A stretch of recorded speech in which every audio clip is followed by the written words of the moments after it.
I've been in town for a couple days, visiting my family and my mom. And I was Mother's Day the other day, so I dropped in to see her. So it actually coincided perfectly because I was already in town.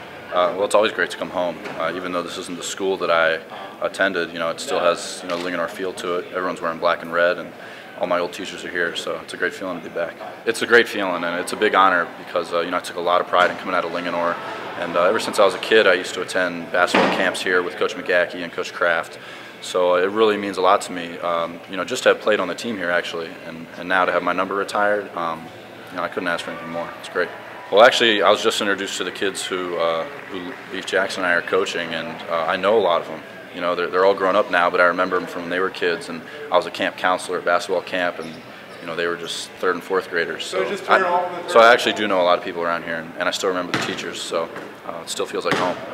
I think, just like a lot of people, there's a lot of pride and excitement for him.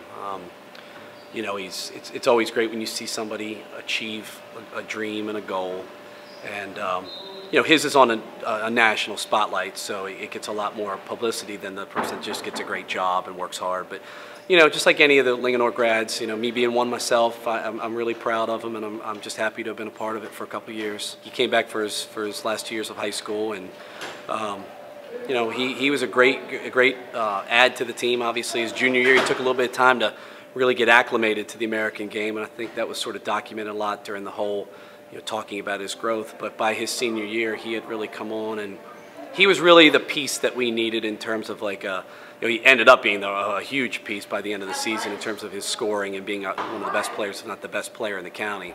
But that team was just missing maybe one player, and Joe really filled that bill, and that's why they had such great success. We had such great success in '04.